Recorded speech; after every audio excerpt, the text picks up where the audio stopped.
ये जो लोग सुबह 8 बजे तक 9 बजे तक सोते रहते हैं और सोचते रहते हैं कि हम ब्रह्मचर्य रह पाएंगे या स्वप्न दोष से निकल पाए, कभी नहीं हो सकता। भगवान सूर्य जब उदय होते हैं तो आपकी आत्मशक्ति नष्ट होने लगती है। यदि आप उठ करके उनका स्वागत न करें, अर्घ्य न दें, प्रणाम न करें, जगकर भगवान नाम जप न करें। 4 बजे से 6 बजे तक का समय पूरे 24 घंटे के लिए पावर वाला समय है। यदि उस समय आप सो रहे हैं तो वो हमारी बात भी न सुने, वो इस काबिल नहीं कि इसको धारण कर सके।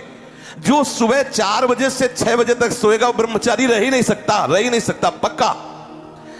कुछ लोगों को लगता है कि 1-2 बजे ही स्वप्न दोष हो जाता है, 4 बजे की आवश्यकता नहीं। तुमने गलत आदतें की, तुमने अपनी नस नाड़ियों को इतनी घर्षण शक्ति से कमजोर कर लिया है कि रोकने की क्षमता नहीं रखी। तो आपको उदास नहीं होना, ऐसा भोजन छोड़ो, ऐसा संग छोड़ो और 4 बजे जगो। जगने पर तत्काल आप बासी पानी पिए, तांबे के पात्र में रखा हुआ पानी, और 1-2 लीटर पिए।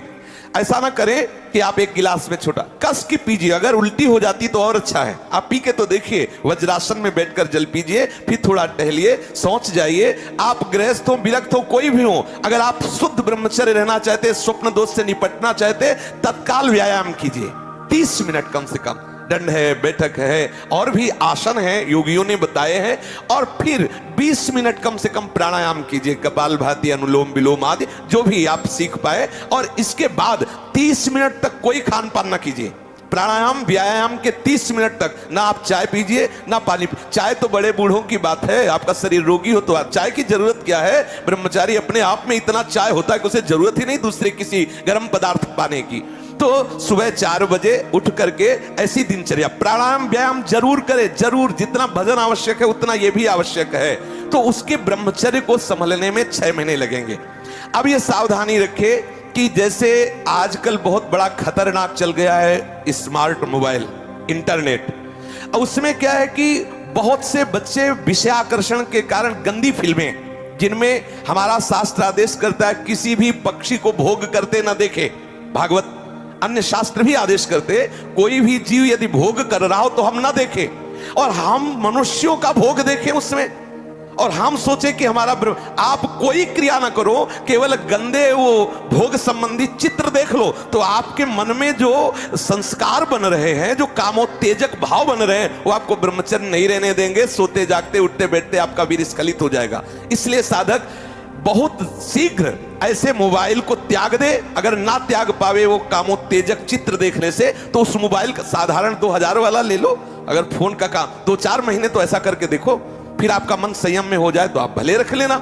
लेकिन अगर आप वो देखते रहे गंदे चलचित्र जो क्रियाएं भोग की कर रहे, तो आपको ब्रह्मा भी नहीं संभाल सकते कि आप ब्रह्मचर्य वीर शक्ति को रोक सके चरण होने से। और ये बहुत बड़ी गलती हो रही नए बच्चों में कि वो इसको ऐसा करते हैं, मतलब वो एकांत देश में बैठकर। और कभी भी हम इस बात को चर्चा में भी ना लावें। ये स्त्री संबंधी, पुरुष संबंधी, भोग संबंधी वार्ता हमारे अंदर संस्कार डालती है और हम समझ नहीं पाते। वो हमारे अंदर ऐसी अग्नि पैदा करती है जिससे वीर शक्ति स्खलित हो जाती है। कभी हम सोच में बैठे लघु शंका में, तो सबसे पहले वीर स्खलित हो गया। अब आपको लगेगा कि ये रोग है। रोग नहीं, आपकी गलती है। आपने जो गलत चिंतन किया, क्रिया नहीं की, लेकिन मनोवाह नाड़ी ने संपूर्ण शरीर से वीर को खींच करके वो निकाल दिया। अब निकल जाएगा वो आपके असावधानी के समय। इसलिए आप सावधान रहे। कभी भी कोई ऐसे ग्रंथ को ना पढ़ें जिसमें कामोत्तेजक भाव लिखे हो, जैसे उपन्यास आदि कुछ ऐसा जो कुछ हो, वो ऐसे जो ब्रह्मचर्य के नष्ट करने वाली चेष्टाएं जिनमें वर्णन की गई हैं। और ऐसे डॉक्टरों से ना मिले, वो बेचारे क्या जाने डॉक्टर, जो खुद भोगी हैं, जिनका लक्ष्य केवल है रसेंद्री जनेंद्री को तृप्त करना। आप कहो आज की हमारी साइंस ऐसी कहती है। अगर साइंस कहती है तो हजारों कमेंट हैं, आप पढ़ के देख लीजिए, जिनमें कह रहे हैं कि मैं आत्महत्या कर लूं। 12 वर्ष की अवस्था से लेकर आज तक हस्तमैथुन किया, मेरी दुर्दशा हो गई, मुझे उपाय बताओ। नहीं, मन कहता है आत्महत्या। मिलाओ साइंस वाले को कि इसको संभाल।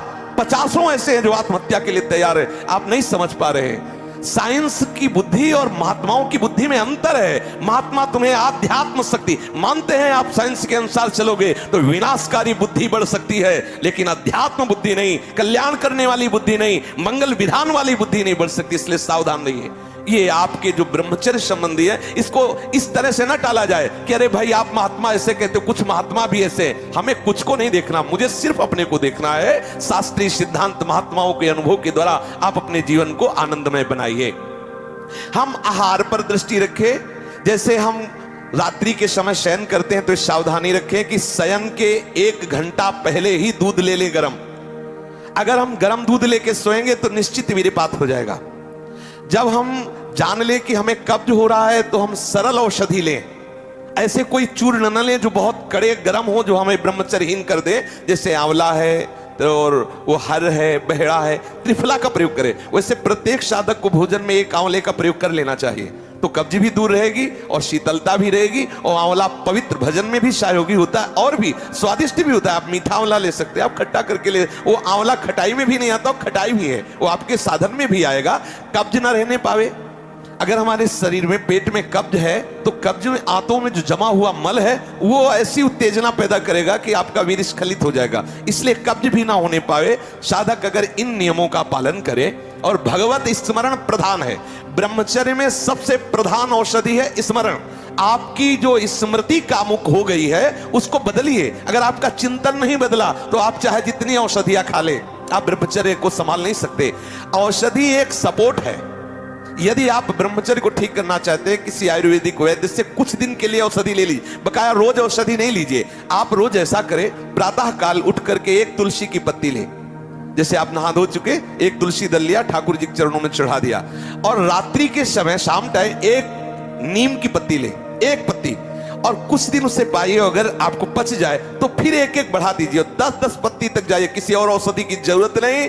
हर रोग का निवारण तुलसी की पत्ती और नीम की पत्ती सुबह शाम करने से हो जाए। आप देख लीजिए, ये ज्यादा औषधियों को ना खाए, नहीं तो जब औषधि छोड़ोगे तब कमजोर हो जाओगे। अगर आप बहुत हालत खराब है तो आयुर्वेदिक कुछ ऐसी औषधियां कई महात्माओं ने निकाली है जो आपकी वीर्य को पुष्ट करती है, उनको सहयोग के लिए ले ले। और बकाया चिंतन बदले, कुसंग का त्याग करे, भोजन सात्विक रखे और नींद भर ही सोए।